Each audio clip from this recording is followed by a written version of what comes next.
There's an old myth that if you opened your windows, it was supposed to protect your house. And I wouldn't want to watch kid shows. I just want to watch storm stories. I want to watch tornado videos. My parents were like, "Is this kid okay? Like, what is something's Just love up. disaster." Yeah. That's maybe the hardest part of the job that nobody really knows about. Your science and your math. If you can stay up on it, that's a big component of it, because math is going to be a really big factor in it. Welcome back, everyone, to Unscripted with Jake.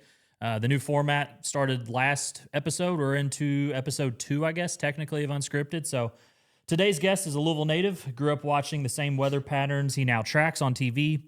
He storm chased in the Deep South, studied broadcast meteorology at Mississippi State, and now helps keep his hometown informed when it matters most. Beyond the forecast, he's a dad, a sports fan, and someone deeply rooted in this community. Today, help me and welcome Bryce Jones from WDRB. Thanks for being in, Bryce. Thank you very much. You got it all covered, man. I do, man. That was thanks to ChatGPT. Yeah. Can't go Somewhere wrong. all that stuff is online. Yeah, it's probably mostly from the DRB website. Yeah. I know we got connected because of Dalton, my neighbor, and you work with him. So I thought about texting him and be like, "Hey, you have any secrets I can surprise him with?" And Catch you off guard. Yeah, Dalton's living his best life down at the Peach Bowl. Oh yeah, So, down in Atlanta. Rough gig. Oh yeah, I know, it's awful. I hope you're all right, Dalton, if you're watching Yeah, this. it's awful. And he's down there talking to Will Stein, UK's next head coach. Yeah, he's like 4 feet in front of Will Stein, just interviewing him. So that's that. I'm going to be excited. I know you said you're a UK fan. Yeah. That I'm very excited about. I mean, it can't be. It could be worse, I guess, because Stoops wasn't awful, but it just got to the point where it was like, it was time. So yeah, sometimes it's best for all parties to part ways. I saw a thing online maybe a month or so ago that said, look for Iowa's coach to resign, Kurt Ferentz, at the end of the season when the bowl game's over, and then Stoops will go there and finish out, 5-6 years, and it's his alma mater. Yeah, I haven't heard anything from him. I mean, he's got a nice little windfall of cash. Probably wouldn't hear much doesn't from really me need either. to do anything. Yeah. If I had a $37 million buyout, Yeah. you probably wouldn't hear much from me either. Nope, I'm not doing a Just darn kinda- thing. No, I would I'm just done. hang out, enjoy life. I'm done. All right, let's get right into it. This is something that I see online all the time. I'm sure you do as well, because it's in your field. So there's always that viral debate online. There's a viral video of somebody saying, when there's a 30% chance of rain, does it mean that 30% of the viewing area will get rain, or there's a 30% chance of rain for anyone in that area? Okay, so it kind of depends on the meteorologist that you ask. The official definition of it is going to be, it's based off of, a rain chance is based off measurable rainfall. So if you get 1/100th of an inch of rain, that's measurable rainfall. You get anything less than that, it's not measurable. So by definition, if I put like a 30% chance of rain out for our area, then I think 30% of our area is going to get measurable rainfall. Usually that's how I do it, or I'll look at models as like the rain's rolling on in, and usually I'll kind of do it based on coverage. So if it's covering about 30% of our area, that's usually what I'll go for. But if it looks like it's toning in a little bit more on Louisville, that's where most of our viewership is anyway, you can raise it up a little bit more because it's more high impact. But yeah, that gets a lot of people. People are really curious about it. But there's there's official definition of it, and then there's a way to convey it to the public, which is kind of my whole job. So when you say 1/100th of an inch, that's like more than me walking to the car and it stopped before I got to the car. Like, that's not a little misting. That's like actual. It's actual rain. Yeah, like a little rain. mist that'll go down as like a trace officially, which they don't consider measurable rainfall. Yeah. So, so that's technically what it's based off of. All right, follow up to that. You said something earlier that intrigued me, that when you put a percentage to it. So when you're reading on TV and it says Thursday's a 40% chance of thunderstorms, Friday a 50% chance of rain, like, is that WDRB's numbers or are those Bryce's numbers? No, those are mine. Okay. So if I watch the news later that afternoon, the numbers may be different, but that's not because something changed. Or it could be because something changed. Right. But more realistically, it's because Weinberg has different numbers than you. Right, exactly. So, I mean, if you ever watched us on air, sometimes usually our forecasts are very similar, but rarely are they exactly the same. Yeah. And we all look at the same data, but we all kind of interpret it our own way. So, like, I may have an opinion on this, Mark may have an opinion on that, and whenever I work with Mark during the week, when he comes in, I'll have my 7-day up and we'll go through the forecast day by day with each other. What do you think? What did you have for here? What do you think about this? And especially when it comes to like severe weather, when you're really diving into the science of it, and you're talking about, wind shear, you're talking about instability and everything, you get really down into the nitty gritty of the science of it. But like a normal day like today, or like even any day of the week where it's just like a little 40-50% chance of rain or something, I'll be like, oh yeah, I had a 40 there. Mark will be like, well, I'm going to bump it. I'm going to go 60. And I'm like, all right. Nobody tells us what to forecast. The National Weather Service has their own forecast, which they're great at what they do. They have their own forecast. I have my own. Jude has his own. Mark has his own, so on and so forth. And then we don't have a prompter. So whenever we're on air, and that's kind of a big misconception as well with meteorologists. If you're on TV, people kind of automatically assume you're reading from a teleprompter. I've never thought meteorologists are reading from a teleprompter because there's so much, not playful banter, but like it feels like a lot of what you say is off the cuff. Yeah. To the point where you couldn't be reading in the first place. Yeah, exactly. Now the guys at the desk, I assume they're reading from a prompter. Right, exactly. And they kind of have to because they have so many stories to read through and everything. Yeah.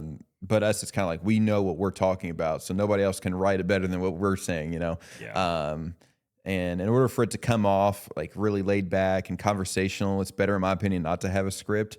Because if I have a script, I'm sitting here reading it, I kind of just stare at the camera, Even if you try and it's just bullet points, it's still gonna feel like you're reading something. Yeah. So we put all of our weather graphics, we put it all, make it all in house, and then we put whatever graphics we want in our show, and it's kind of just like a PowerPoint. You put it all together in order, and then go on air with it. Yeah. Let me ask you this, and I'm not trying to get too far ahead of ourselves because we're going to talk about a bunch of this later. But so at the very end of a lot of the broadcasts, you'll have like the five of you guys. Because I watch WDRB, so it's at the very end, you guys will just sit there and just talk for a couple minutes. Yeah. Is that planned, or is that like, hey, at the very end, the five of you are going to sit there and here's a topic, just go? Yeah, usually our producer will put like a fun story or something at the very end. So like even on the weekend when it's just Raina and I, I've done a lot of reading recently. I've kind of almost become like a second anchor kind of on the weekends, just kind of help. And I enjoy doing it. If I'm not reading about like the series, I'm not reading about murders and all the dark stuff. I would like to read about the fun stuff. And usually the producer will stack it to where at the end of the show, it's something really lighthearted and fun that's really conversational. And they'll let us know ahead of time, be like, hey, we're going to talk about whatever the topic is. Just fill the time up until we're done, because we have to be out at a specific time on the second. So usually we'll kind of I'll watch the time. It's right below the camera when I'm talking. And when it gets to like 5 seconds, they'll stop talking, and then they can just cut over to like a tower cam or something, and then we'll be out of there on time. So. That's interesting. All right, learned something while I was prepping for this. I learned something. You guys have, and this, I did not break you in on this. You guys have a friendly rivalry with the Farmer's Almanac as weathermen. Yeah. The Farmer's Almanac, man. I'll tell you what, people love it. They cannot get enough of it. Which, I'm an almanac kind of guy. Obviously, as a meteorologist, so I like looking at that stuff, but it's just, it has no science-based stuff behind it. Well, let me be the first then to congratulate you. We're 50% of the way home. Yeah. The Farmer's Almanac of Maine is hanging it up. Yeah. They're done. We're stuck with New Hampshire now. No, man, just New Hampshire. New Hampshire's holding out, but that's kind of in their DNA, though. Like, they were the first to declare independence from Britain in the American Revolution. So, like, they've always been a standout. Yeah. So, it's specifically with the Farmer's Almanac, it's their, like, seasonal outlook. So, like, their winter outlook, they'll be like, oh, it's cold and snowy. Oh, it's dry and warm, or whatever. And if you look back year by year by year, and we've posted blogs about it, they literally just change the wording. Like, they keep the same shading in the same areas every single year, and they just change the wording every single year. And I'm like, but you know what? People love it. So yeah. Well, I think some of it too is when it comes to winter. Yeah. Which is what I think as the public, most people care about how bad's the winter going to be. Right. Down south, nobody cares about the winter. Yeah. But here in Kentucky, how bad's the winter going to be? Yeah. Well, it's either going to be good or it's going to be bad. Yeah. You got a 50-50 shot right there already, Mr. Almanac. So you can't really... Yeah, and I think the Farmer's Almanac is really like lighthearted fun, So like, not a whole lot of people take it dead serious. So we like to poke the bear a little bit and be like, oh, this isn't like real. Well, let's be nice to Maine and not kick them while they're down. They're Maine. Out, so now direct all your attention. I've heard it's beautiful up there. I've been there once, played baseball up there in Bangor, Maine, Old Orchard Park, back in 2011. Good lobster. Didn't have any lobster. I don't think we didn't. No, because we were on a college baseball budget. That's so fair. That's fair. Lobster was not in the budget. You got some Papa John's. We were Papa John's pizzas, Wendy's. Oh yeah. Number One China buffet. Oh was yeah. a big one. We hit that a lot. Yeah. All right, let's get right into it. So storm chasing. Okay. I know you said that your bio said that you had done storm chasing in the past. My daughter has recently become obsessed with storm chasing videos. That's how now, she's not going anywhere. That's how like it she's got about 7 years before I'm not taking her storm chasing. No. But she's got 7 years before she could even drive. So yeah. What? And I enjoyed it when I was a kid too. Like I think storm chasing videos were cool. They're fun. What is the allure to storm chasing in your opinion? I think it's kind of different depending on what your interests are. So like if you're she's tornadoes. So that was exactly how I was when I was little. And I'm talking like 5, 6, especially at her age, a little older than that. I would remember I would watch storm stories on Weather Channel with Jim Cantori. And I wouldn't want to watch kid shows. I just want to watch storm stories. I want to watch tornado videos. My parents were like, is this kid okay? Like, what is something's love up. Disaster. Yeah. And I just kind of stuck with it. I mean, I don't know what it was. It kind of just caught me from a young age. And that's what a lot of meteorologists now will tell you, whether you're on TV or you're not. I would say 80 to 90% of us caught the weather bug when we were little. And it's just something that we've always wanted to do growing up. And I think tornadoes are a big one, especially around here. Usually like a specific weather event will kind of set it off. For me, it wasn't really one specific event. It was kind of a couple different ones, like the Henryville tornado, the EF4 that went through Borden and Henryville was a big one growing up. The ice storm back in 2009 was another big one. But tornadoes in particular, I think it's just like, because we don't know everything about it. Like we know the general concept of how a tornado forms, but we don't know everything about it. We don't know all of tornado genesis yet. So there's still a little bit of that. And there's the adrenaline rush kind of with it too. So like those that are out storm chasing, it's an adrenaline rush. Oh, absolutely. Adrenaline junkies. Oh yeah. And I'm not an adrenaline junkie at all. I'm like almost like, I don't like roller coasters. It's not my thing. I think I would be an adrenaline junkie. Yeah. So I intentionally don't do things that would convert me into that. Like I've always wanted to go skydiving, but I'm scared to death. Not of the skydiving. I'm scared to death of that rush. Yeah. And having to try to now fill that void again with something else. It's tough. And that's what storm chasing is a lot of. Now, when like you know what you're doing, that's when you feel a little bit more comfortable with it. There's a lot of people now that will go out and storm chase and they don't know what they're doing. Either they don't have a degree in meteorology or they're not an expert in radar. And then it can get really dangerous. Because I mean, if you go into the Midwest, you're talking about these monster tornadoes that, have killed dozens and dozens of people.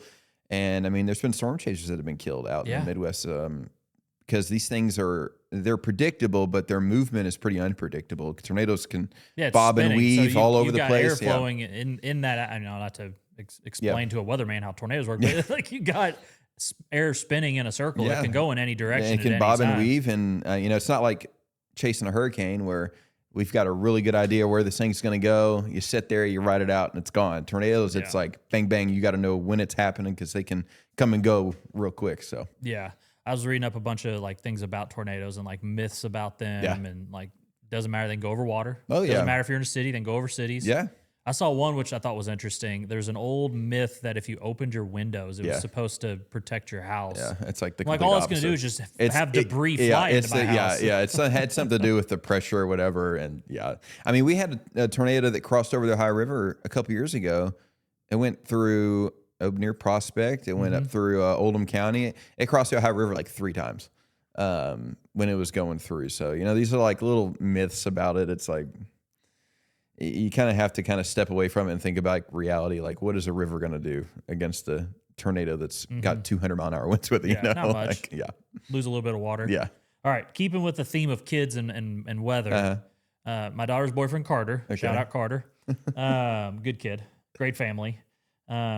He wants to be a weatherman as well. Okay. He has that weatherman bug. Yeah. What advice do you have for, let's just say Carter specifically, what advice do you have for Carter to pursue that dream of being a weatherman? How old is Carter? He's 9 as well. 9. Stick with it, man. If you really want to do this, it's something that you have to stick with. You can't like kind of, maybe I want to do this instead, which I mean, you can do that, but usually if you catch a weather bug, it's like when I grew up, this is the only thing I've ever wanted to do always. And, you know, maybe 20 years down the line, I want to do something else, but you know, right now it's the only thing I've ever wanted to do.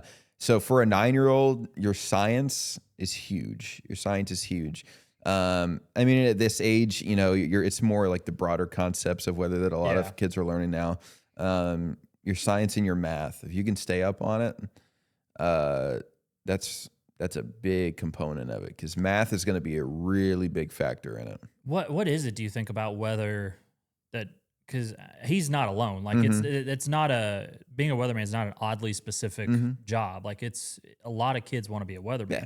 What is it about being a weatherman you think is so interesting? I think especially for kids, I think it's being on TV is one of them. Yeah. And I mean, most meteorologists don't even work on TV, but we're the ones the public sees. So I think being on TV is part of it. And I think that's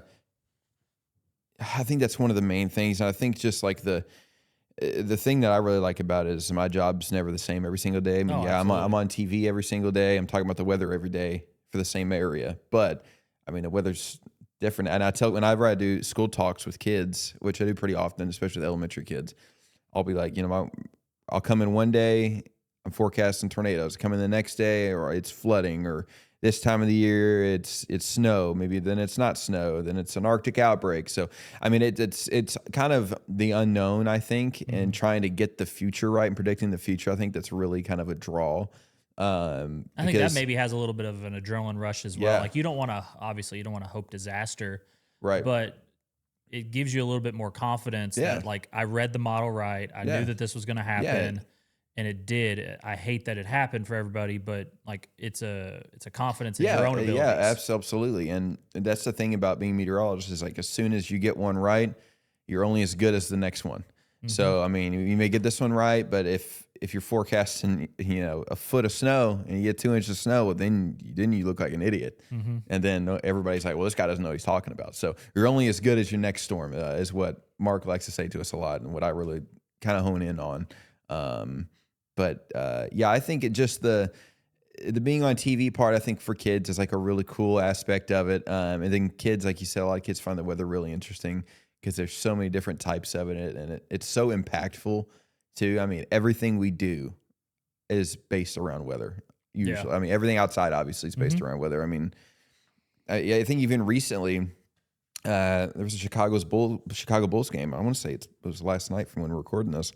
They had a lot of really high humidity after a lot of rain, and that humidity got in the arena and made the court. Yeah, it made the court slip. So I mean, there's so many different things that it can impact. I mean, you're talking about sports. It's a main driver for outdoor sports. So everybody loves a good snow game, though. Oh yeah, it's the best. In Buffalo. It's the best. Snow game in Buffalo or New England. Oh, New yeah. England's a good one, too. Well, we may get a snow one because New England's got some home games in the playoffs. I don't think Buffalo has any home games. I think they're done with the home games. And then Chicago and Green Bay, too. Yeah, that's true. They play on Saturday as we're recording this, so we look like idiots as it's already happened when you're watching this right now. Yeah. Maybe there was snow, maybe there wasn't. Maybe there was. Fingers crossed. So many NFL stadiums now are building domes, and everybody wants to host Super Bowl, and I'm like, man, let it snow. Come on. The players love playing in snow. They do. I do think it's also funny the in Jerry's World down in Dallas, they built the dome for, you know, the heat and the elements, but then they also positioned it in a way where the 4:00 games, the sun just shines beaming right in through this massive open thing of glass. It's like we couldn't have just oriented the stadium 90 degrees one turn. You can kind of get the best, like Indianapolis kind of has the best of both worlds. Lucas Oil, the Colts, you know, the roof opens and that's a really cool venue too. But I love going to outdoor NFL games. Like you're out there in football weather, you know, you're out there, you're freezing your butt off, but that's part of it, you know. That's part of Enjoy the weather. All right. Got to pay the bills for a minute, Bryce. All right. I'm excited to share my partnership with Senior Family Solutions and their Easy Equity Loan Program, a game changer for sellers looking to maximize their home's value. This loan allows sellers to tap into their home's equity with no upfront costs, covering everything from contractor coordination to invoices, all paid at closing. Whether you're downsizing, upgrading, or simply preparing your home for top dollar, this program makes renovations seamless and stress-free. If you're ready to take advantage of this opportunity, give me a call or visit seniorfamilysolutions.com to get started. All right. We see everything that happens on camera because it's being recorded. What happens behind the scenes when you're either not on the air or in the prep time leading up to it? So it kind of depends on the shift that you're working. So like I work a lot of morning shifts. Yeah, let's say morning shift. So morning shift, I think, is the most kind of fast-paced one because during the week, if I'm working for Jude, we go on at 5 a.m. And on the weekend, which I work every week anyway, we go on at 6 a.m. So, but by then you have to be, suit and tie, ready to go. You got your whole show together. You got your whole forecast together. So I'll typically get up 3-ish, something like that, especially for the work during the week. So what time you go to bed then for that? I try to be in bed by around 10. That's not bad then. So 5 hours? Yeah, if I can get 5 and a half you can hours. handle that. Yeah. Yeah. And by the time I get home, my daughter still takes one nap, and she's usually taking a nap right when I get home from the morning shift, so I can rest a little bit. Yeah. I don't know how long that'll last, but When you get to be my age, 5 hours of sleep feels like you're hungover. Yeah. Didn't even drink, and I feel like I'm yeah, hungover. yeah. And that's one thing with the morning shows. You don't get a lot of sleep unless you really plan it out. And with young kids, it's really hard to get it anyway. But I'll come in. I'll try to get to the station at least an hour before the show starts. And you kind of figure out your own pace. So like if I know the weather's going to be bad, I know we've got severe chances coming up, I'll get there a little earlier because it takes me longer to forecast it. But I'll get in, I'll look at all the model data. I'll go through all the sciencey stuff that we kind of bring it down into layman terms for TV. And I'll go through the whole forecast. And usually like on a normal day where there's not a whole lot going on, I may have a storm chance later in the week or whatever. It'll take me maybe 25, 30 minutes to put my whole forecast together. Some people take longer, but if once you do it every day, you get in a good rhythm. So I'll put it all together. And then I usually come into the station dressed and ready to go anyway. And then we go in, we put some people not? Usually, well, it depends. Like everybody will come in somewhat dressed and ready, but like Mark will come in, he won't have like a shirt button all the way. He won't have his tie on, have the suit jacket on and all that. So, I like to come in with the shirt, tie, ready to go. I can just throw my jacket on and we're good.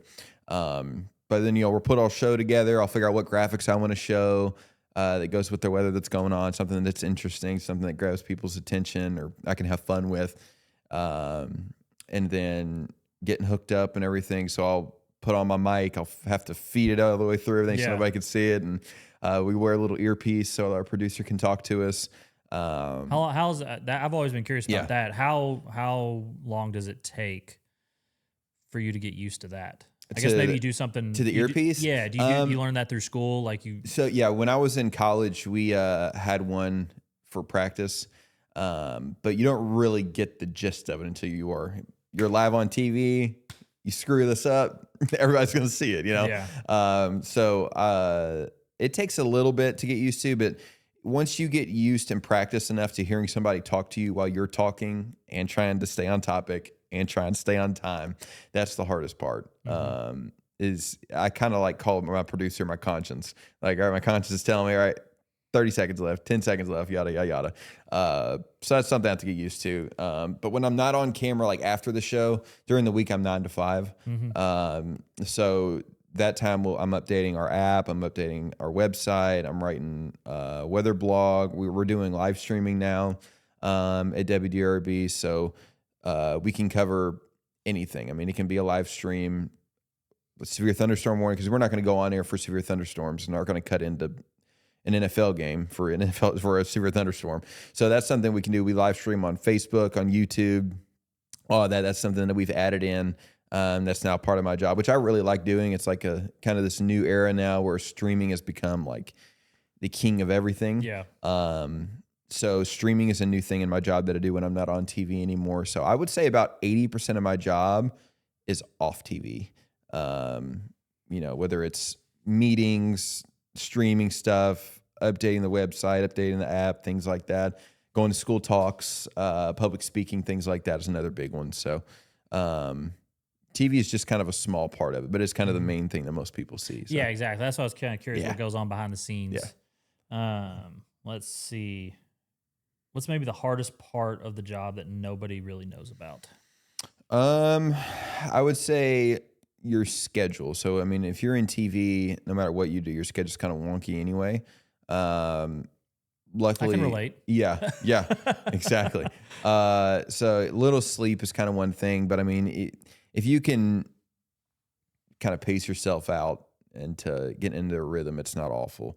But I would say the schedule and the sleep is a big thing.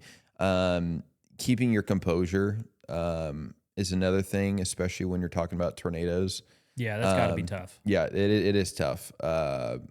And, you know, growing up here too, it's like I know these places. Like the EF3 we had last year that went through J-Town. I was like, I know exactly where this is. I grew up in J-Town, so it was, you know, it wasn't close to where I lived, but I mean, it was close enough. And being on live TV is kind of thing that you have to get used to anyway. To me, it's not hard anymore, but like when I first started, oh man, like it's got to be weird. I'm sitting there like shaking, you know.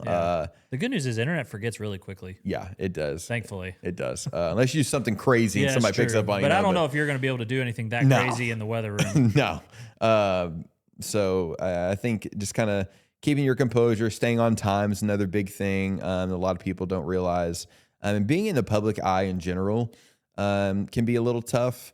I mean, you hear everybody's opinion, you know, whether you want to hear it or not. And 90% of people are very nice.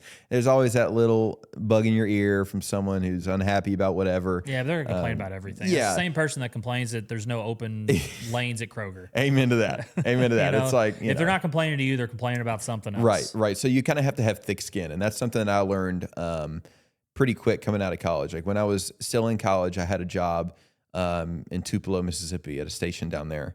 And I remember every time like somebody would like say something negative, I was like, come, like, what's your problem, dude? Like, but then, you know, it just comes with getting older anyway and maturing more. And especially in your career, it's like, you just learn to brush it off. You know, you got to have thick skin if you work on TV anyway. So you said something interesting that I want to piggyback off of, like about the EF3, you said tornado last year, and you know, this area.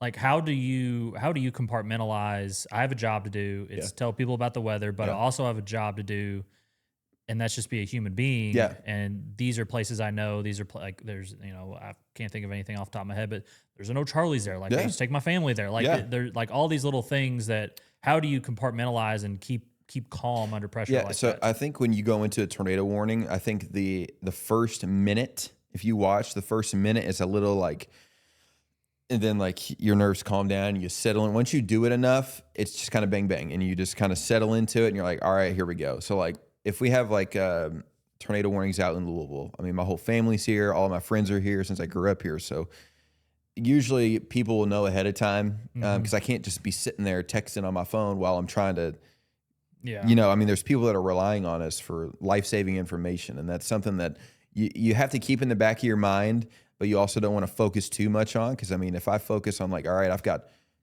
150,000 people watching me right now, want to know where this thing's going. Is it going to tear up my house? Like, that's a lot of pressure. And that's something that you learn kind of when you're on TV is you're just talking to the camera. You act like we were told in college, like, act like you're talking to a family member. Act like there's a family member sitting next to the camera. You're just talking to them. Yeah. And explaining what's going on. So now it's just kind of, it just comes as you go.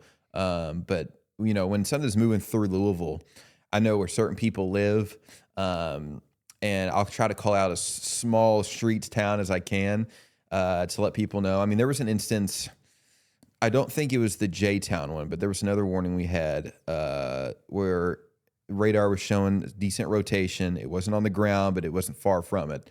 And it was rolling right near my house. And I live in Southwest Louisville. And I told my wife when I went into work that night, I was like, hey, leave your ringer on. If I call you, go to the basement. Yeah. I'm only going to call you if it's... Right, exactly. And at that time, my daughter was 6 months old maybe, so we're kind of getting out of the trenches a little bit. And I'm like, I don't want to wake her up, but, you know, God forbid, if I have to, I have to. We've got a large tree in our backyard, and I don't want to take any chances. So it was running. This rotation was coming across the river, getting close to like Dixie Highway area near where we live. And I was like, I like looked at Mark, like, and he's talking. I like stepped off camera. I was like, I got to call my wife. He's completely fine, you know. So I turn my mic off, go to the back, and I call her. I'm like, hey, go to the basement, yada, yada. And then You have to forget about it, hang up, go right back to what you were doing. So, I think that's what a lot of people forget is like people that are on TV aren't robots. Like we have families too, and we have family too. And sometimes you have to step off, take care of it, and then get back and roll right into the groove again. Let me ask you this: when you've got, you say you work 9 to 5 most of the week. Let's say there's a nasty storm rolling in around 4:30. When maybe there's a company policy or it's a case by case basis, or how do you guys handle like the handoff? Yeah, do you stay longer because of that? I mean, you may stay longer because you don't want to drive through, right? But like, do you stay longer to assist? Right. That's a great question. So thanks. Mark and all of us, since he's the chief, he shifts our schedules around. So if like we know, and that's the good thing about us forecasters, we know the general timeline when this is coming in. Like for instance, today's Friday, and we don't. But if we had a tornado outbreak that looked like it could happen on Monday, Mark would be calling me today and be like, "Hey, just be ready to go whenever on Monday. We'll figure it out once we know a little bit more on the timeline." And then like the day before, we'll all meet. We're like, "All right, Bryce, you're going to come in a little later, so you can stay a little later, so that we have to so we can get this covered." So that's one thing that's really good about our team is we all work really well together, and all of us are like family. Like I don't like see like. I mean, Mark is my boss, yes, but like I don't see him as like, it's these coworkers. Coworkers, can be either way, but we all work really well together, and we hire specifically for that. I scratch your back, you scratch mine, kind of thing. So like when it comes to severe weather, we work up to 12 hours straight. So usually, if it's in the middle of the night, kind of thing, which is usually what it ends up being, I'll come in at 2 a.m. on like Saturday or Sunday morning. And then I will be the main person on coverage until 2 p.m. And the next person will come in and hand off. So one thing that we do is we don't really like to have one person doing solo tornado coverage by themselves because there's a lot to handle. You've got radar, you're talking to the National Weather Service, you're talking to the public, looking for damage while trying to focus on the camera, while trying to talk. Hold on, let me interrupt you there. What does the National Weather Service do? I always hear you guys talk about and say things like, our people at the National Weather Service have said this. Like, what do they have that you don't? So they issue all the warnings. Okay. They issue all the warnings. They issue any advisories that we have. So they're the ones that kind of hold everything.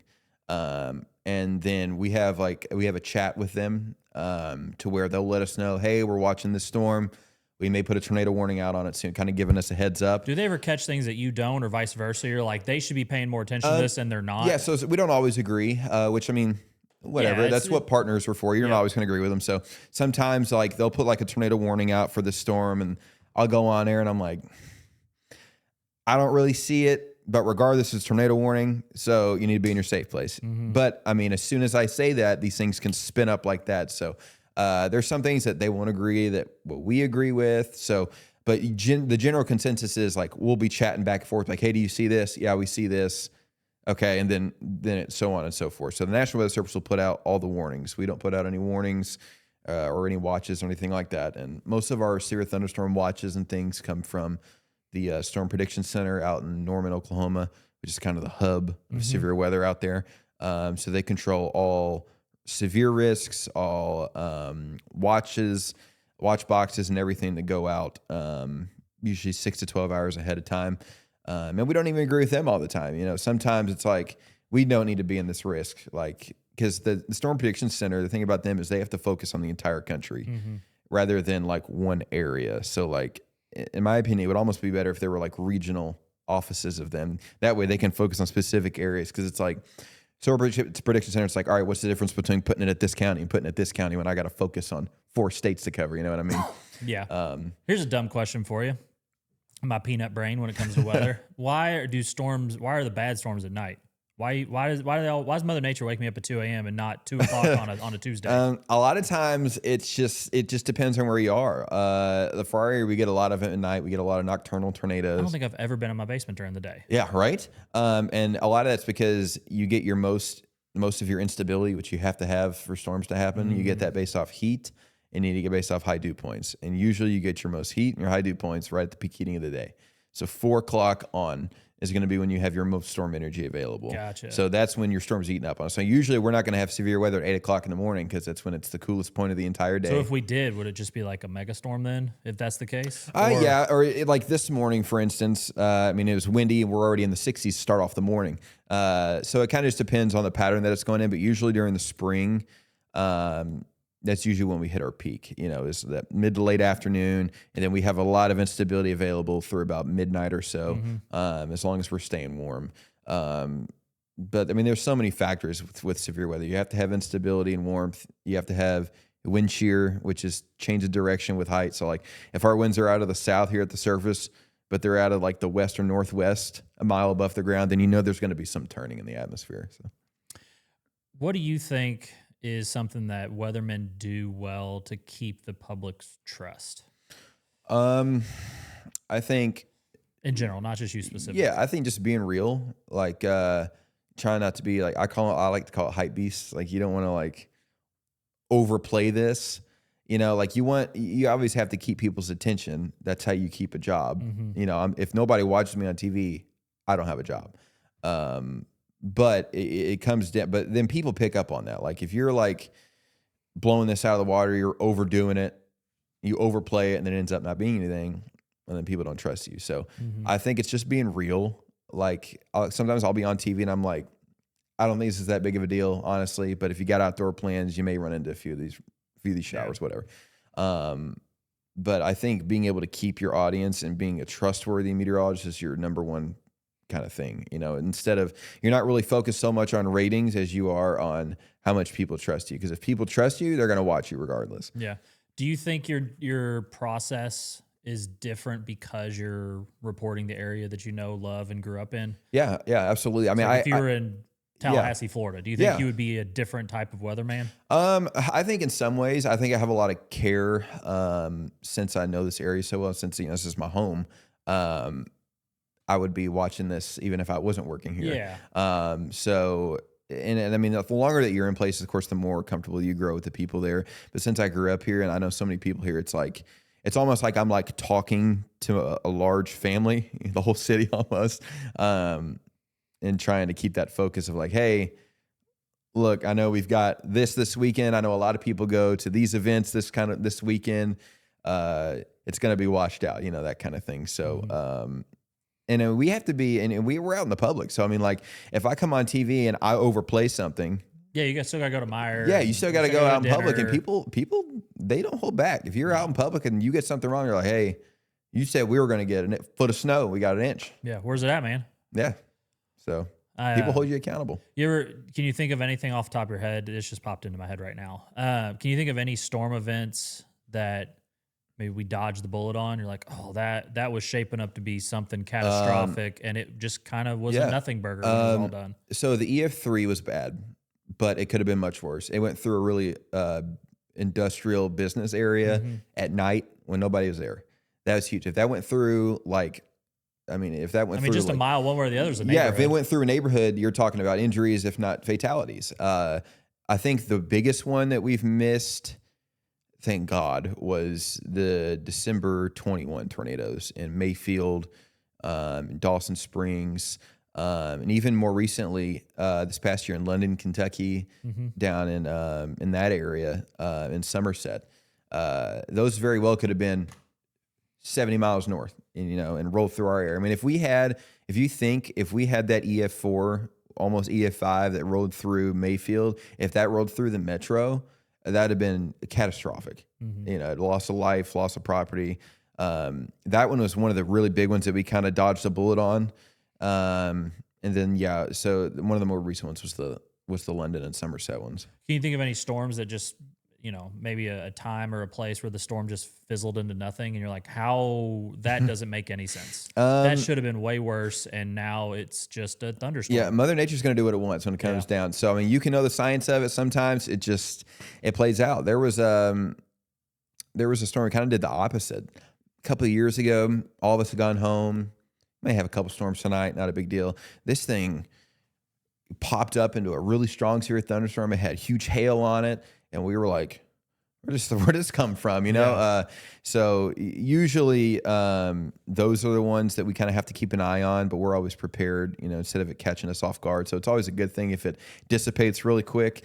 But in a lot of cases, these little spin ups that can dissipate real quick can also spin right back up really fast. So, all right, I got to pay some more bills real quick. Scott Taylor isn't just your State Farm agent. He's your neighbor, your supporter, and your go-to for insurance with a local heartbeat.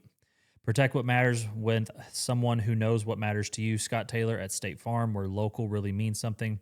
Good neighbors make great agents. Call Scott Taylor at State Farm, serving your hometown with more than just coverage. To contact Scott and get a free quote, call him direct at 502-449-4300. Like a good neighbor, Scott Taylor is there. All right. Can you imagine if you worked at State Farm? You'd be Jake from State Farm. See, here's. I'm sure you've never heard that before. Yeah, never at all. So let's roll down that. Let's go down that rabbit hole.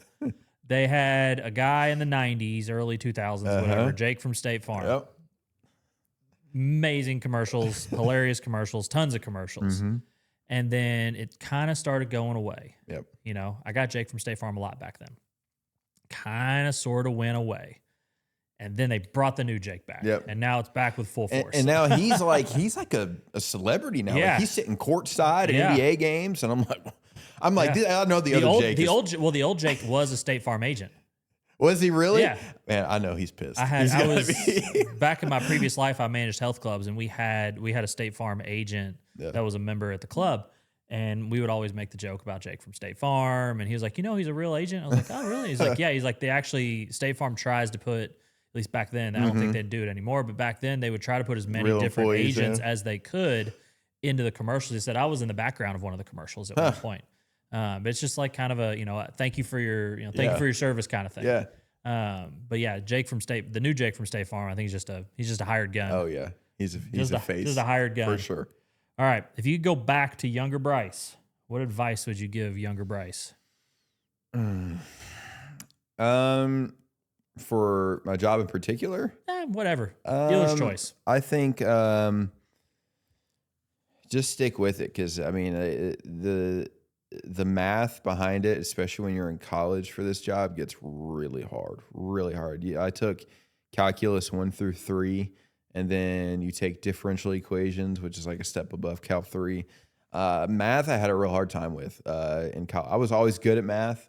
And then calculus came, and I retook 2 or 3 classes because when you're with this degree, depending on what college you go to, you have to get a C or better. You can't just get a D and pass, which technically is passing, but you have to get a C to go on to the next one.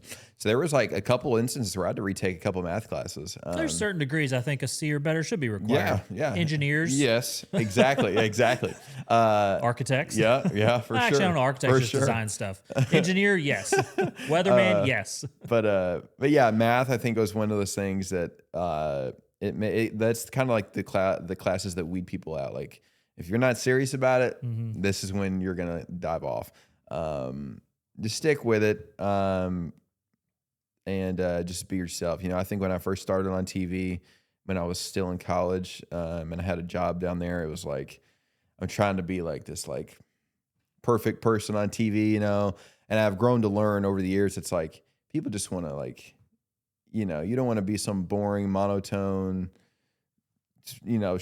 tight tie looking guy. Like, you just be normal, get up there and talk, be conversational, and people will really respect it. So, all right, would you still be a meteorologist if that wasn't a thing? If a meteorologist, what do you mean? Say meteorology. You wanted to do it since you were a kid. Yeah, you're very clear about that. Let's say meteorology was not a thing. What would you do? That's a good question. I think something with sports for sure. Sports anchor, sports reporter. So still be in the media. I think so. I think media has kind of always been my forte growing up, because I like to think I'm really good with the public and public speaking. And that's something that really I got good at in high school. I took a public speaking class for a college credit when I was in high school, and it honestly made it really easy, and it made me really more comfortable. So I think if I wasn't doing that, I would be doing something still in the public eye, whether that's a representative for a company, whether that's sports reporting, whether that's working for I'm some kind of travel person for somebody. Because my two main things I like to do outside of work are to talk and to travel and to talk about sports. So something along sports related, which is a really hard field to kind of get into. Something where in the public, I think is what I feel would like be sports doing. world would be to get into sports, especially in 2026 now, would be the unorthodox route. I feel like that's your best. And I just use, a Barstool Sports for an example is they go against the grain with everything. The outkick people, like there's a lot of these new sports outlets that are being created, sure. and that's no knock at the guys that are on Right. TV day in and day out, but they're People real. They're legacy. Well, they're also legacy guys. They've been there for 30 years. Someone like me or someone like you, it'd be tough for us to dethrone them For sure. because they've done their time. They've earned that respect. They've earned that position that to give it up when they want to. But if you want to break bread in that industry, it almost feels like you got to go the non-traditional route to catapult it, or else you got to sit there and bide your time as low man on the totem pole for 10 years until somebody decides they want to, jump out. Yeah. I mean, that's kind of like even the situation I'm in at DRB. It's like, I'm coming in with a lot of these people that I've watched growing up, and they got a lot of say and a lot of like following, which they deserve. Mark has been there for, I don't know, 04, something like that. I grew up watching him, and I shadowed him when I was in high school. I shadowed him when I was in college, and now it's like you learn under him, and you kind of just build your way on up from the bottom of the totem pole. It's just, it's part of basically what you do anywhere, Yeah. So I'd say something sports related. If meteorology was a thing, or forensic stuff, I always thought was really interesting. Forensic science, something like that. Criminology, something like that. Yeah. Let me ask you this, and if you can't answer, that's fine. Okay. If sports related, thoughts on cowbells? I love it, man. You love the cowbell? I love it. Oh, I man. love it. People can't stand it, but I tell you what, when you're down there, you embrace the tradition down there in Starkville, man. It's the best. And I can say, as an outsider, that's one of the most annoying traditions And what ever. I love the most about it is that everyone else hates it, and that's what I love about it the most, man.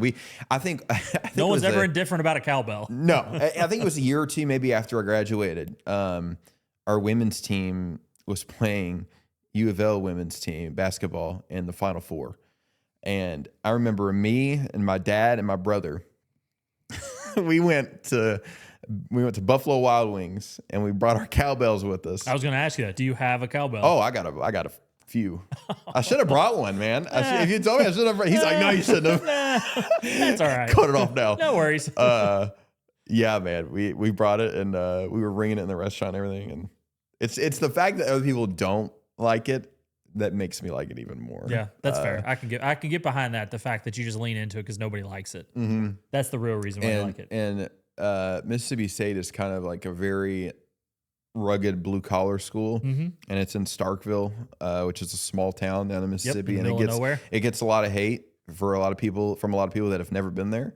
And it's one of those things where it's like you go down there, embrace the Southern charm, and that's the one thing I really loved about going to school down there is that it's a huge school in a small town, and that makes it really unique.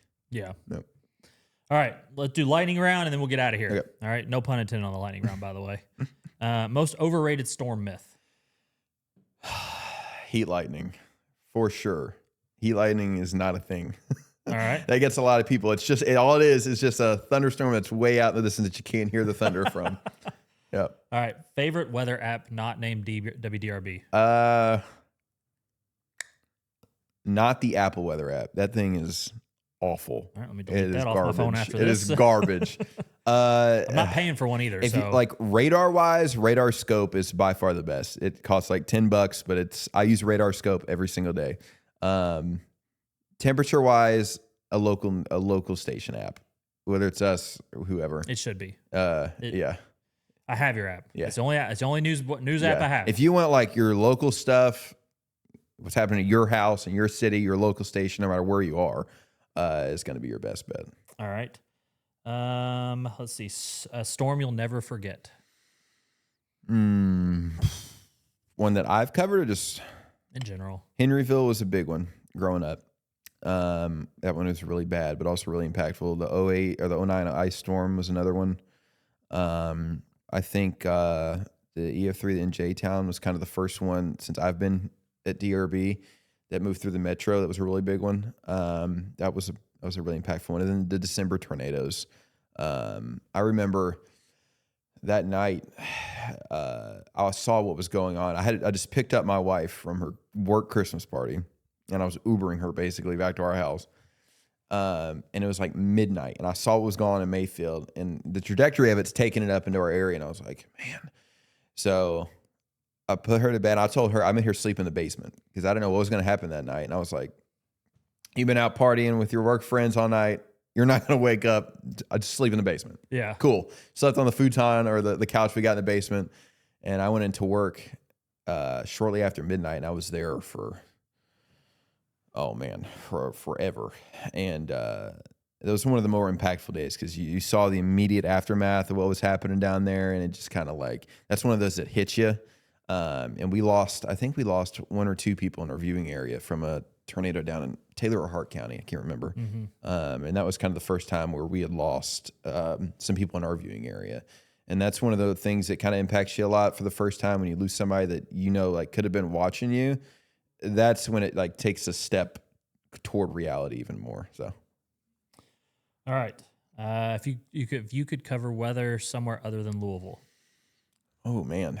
I would say Fort Myers, Naples area. Location, obviously. That's a good one. And they get hurricanes, they get tornadoes, they get everything. So I think Naples is kind of a big one. Yeah. What's the most dramatic storm graphic that you've ever seen?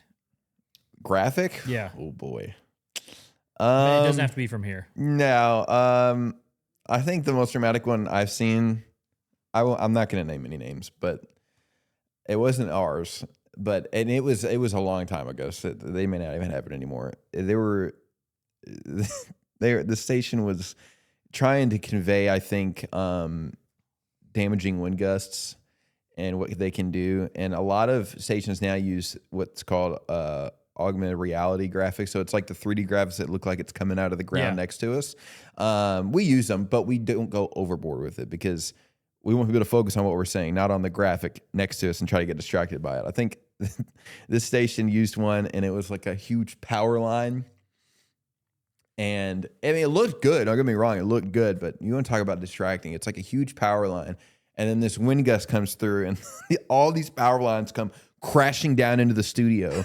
Like sparks go everywhere, and I'm like, what am I watching right now? Michael Bay produced this really report. Though. I mean, like the graphic looked great, but like what's the goal here? Are we trying to show off the graphic, or are we trying to convey the info? But that's probably one of the more crazy ones. Yeah. On drastic. All right. Rainy day at home or perfect day at work? Perfect. It's a perfect day at work means it's a light day, not a lot of for you specifically. I would say rainy day at home because I'll tell you what, a perfect weather day at work is really boring. That's true. I mean, it's almost like I would never consider. I mean, I never say never. For people that are meteorologists out in like San Diego, LA, I mean, they get their fair share of like atmospheric rivers coming off the Pacific, but like you go to San Diego, it's like, all right, 75 sunny today, 75 sunny tomorrow. Like you want to talk about boring. Mm-hmm. Like one thing I love about here is that you get a little bit of everything. And when you go on TV and you've got, especially when like you work a morning show, if I'm working a 4 or 5 hour morning show with like 4 hits every hour, I can't say it's sunny and 70 that many times over. You know, you have to really think about, you have to pull people in somehow and be, want a little bit of seasoning on my chicken. Exactly. So it's like, I think I would choose rainy day at home for sure. Thinking about it. Let's see. Most misunderstood weather term by the public. Weather term? Yeah. Oh, man. I can tell you the one that's most overused is dry heat. Dry heat. Yeah. My oven's a dry heat. It's still hot. It's a dry heat. It's still hot. My oven is dry heat. I think, honestly, even just like meteorologists in general, people are like, oh, so like a lot of people, they assume since I'm a meteorologist, they think I know everything about space. which Mark does because that's his thing. It's just like space. he likes space. I don't care about space. I care what's happening in the troposphere, which is the bottom level of the atmosphere where the weather happens. So, like, if they see meteor and meteorologists, and they're like, "Oh, so it's a meteor," you know, and I'm like, dude, like, they're like, "Oh, when's this meteor shower?" And I'm like, I have no idea. Like, I have no idea. Coffee or energy drinks? That's a good one. Because you wake up really early. Yeah, so like the morning show, you have to have some kind of caffeine in you, one way or another. Usually, I would say energy drinks, but what's your energy drink of choice? Usually, in the vending machine at work, they just got Monster. So which one? Monster. Which one? I like hot take. I like the regular one. Ooh, a lot of people. Oil? I know. Motor oil. Man. I know. A lot of people don't like it. I like the regular black coffee. Yeah, they got a pink one that's really good. Well, I'm White Monster all day. White Monster's good. White Monster all day. Buy them by the 24 packs. Yeah. Oh yeah. Yeah. The Alani. I love Alanis. They're just Alani's expensive. I don't like. I feel like even though it's not that much more caffeine. Yeah. That little extra caffeine. I feel like you're. It's too much for me. And I can handle that throughout a day, but in one spurt, I can't handle that much caffeine. Ghost is another good one. I've really tried to back off the energy drinks because they're really not good for me. And I got an 18-month-old at home now, so it's like, you know. So I think coffee is kind of where I'm leaning toward now. I love a good gas station. Let me go to Thornton's. Yep. I can get a big old 24 ounce, fill that thing up with like a white chocolate mocha. Yeah. Or something. And it's like $2. Yep. You know, where like, I'm not a big like Starbucks guy. Like I don't. The only thing I get at Starbucks is the white mocha. Yeah. Like my wife loves iced coffee. I think iced coffee is gross. I can handle iced coffee in very small doses. I've yet to have iced coffee at home that tasted good. Like a Chick-fil-A iced coffee is really good. McDonald's iced coffee is okay. But yeah, if I go to like Starbucks, I want it hot. Yeah, I think the older that I'm getting, the more I'm leaning toward coffee now. It's like, I mean, when I first came out of college, man, I would pump 1 or 2 things of energy drinks a day. Yeah. And it's like, you see the stories of people that like die of like these heart attacks at like 30. I was very, very unhealthy in college where I was drinking 2 energy drinks a day, but then I was also taking Advil PMs to go to bed at night. Woo. I was taking legal uppers in the morning and legal downers at night to process. And pretty sure that's why I have horrible sleep patterns today. It's tough, man. It's ingrained in me now. And yeah, I think coffee is probably the way I'm leaning. But all right. What about most overrated weather phenomena? Overrated weather Do you have any in mind? No. You're the weather phenomena. I asked you why are storms bad at night? That's fair. That's fair. That's a normal question, though. That's a normal question. Weather phenomena. I don't know. Maybe something that the public thinks is horrible, but in reality is really not that bad. I think the Northern Lights. They're really cool when you get to see them. But like people hear geomagnetic storm, which is what it causes it, and they flip out. Yeah. It's like, oh, it's going to shut down all GPS and all power. And unless you have like a major geomagnetic storm, that's not going to happen. So a lot of people freak out over those. I wouldn't say any tornadoes. Yeah, my wife made me get out of bed to go look at them. Yeah. I mean, if you see the Northern Lights in person, they are really cool. Well, the ones we had, you couldn't see really from the naked eye. You had to take a photo, yeah, and then you could see it on the photo. Exposure, yeah. I'm like, it was kind of anticlimactic for me. I will agree with you on that. I will say one of the most understated weather phenomena is flooding or flash flooding. I mean, people don't take it seriously at all. I can't tell you how many times I'm guilty of that. I can't tell you how many times I've seen a car go through like a foot of water and they stall out and then they got to come and get rescued. So, I mean, like, I think it not so much just flood in general. I think it's like driving over flooded roadways, man. It's like, gosh, that and heat. Heat is the #1 weather killer in the world, which a lot of people don't know. Yeah, I could see that, yeah. Especially if you're working outside. Yeah, you're outside, elderly. I mean, yeah. All right, last one. We're going to get out of here. Best weather movie not named Twister. Or are you a Twister hater? No, Twister is probably the best one. Twister 2. Twisters, yeah. Twist. I liked the second. I tell you one. what, I agree. I thought the liked second one it. was really good. I had a very low bar of, Yeah, I did of too. thinking it was going to be good. Me and my wife watched it one night, and when it was over, I was like, "Damn, that was good. it was I good. really enjoyed that." The science in it was I better don't than pay I attention thought. to that. I'm more of the story and for sure. the action. Man, Twister is definitely the best one for sure. All right. Other than that, you got real slim pickings. What about Geostorm, Gerard Butler. I don't How know was if that? I've even seen it. I've heard not great things. I think there's Greenland and Greenland 2. I think Greenland 2 is coming out. Gosh, I don't. So What's that one? surprisingly, it's Gerard Butler as well.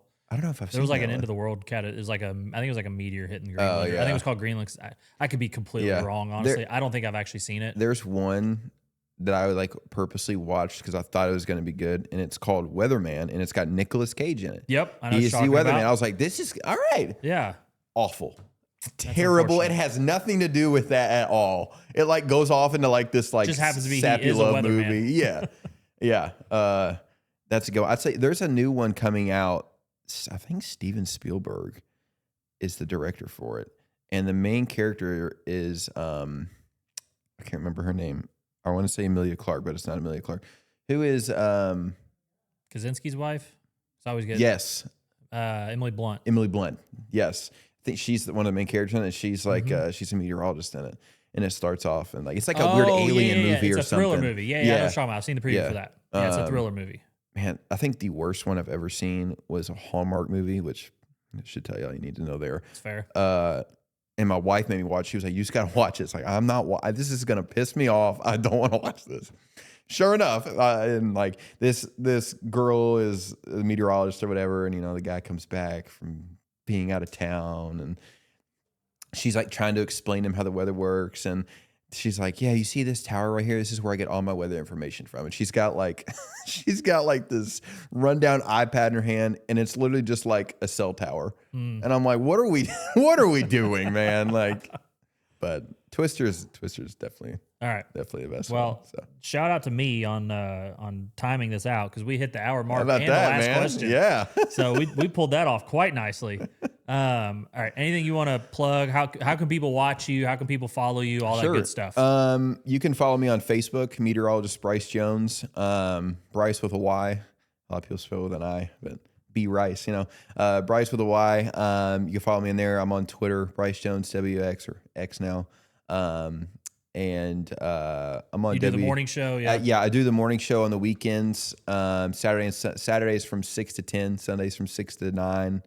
And then I do the midday show during the week as well, Monday through Wednesday, noon to 12:30. Then I fill in for Jude a lot during the week too. So Perfect. Well, I appreciate you, man. Absolutely. You did not have Thank to you do for this, having so me. I'm very appreciative of that and your time. And fun. we'll get you back to that family now. And Oh, yeah. you can enjoy your today's your Sunday.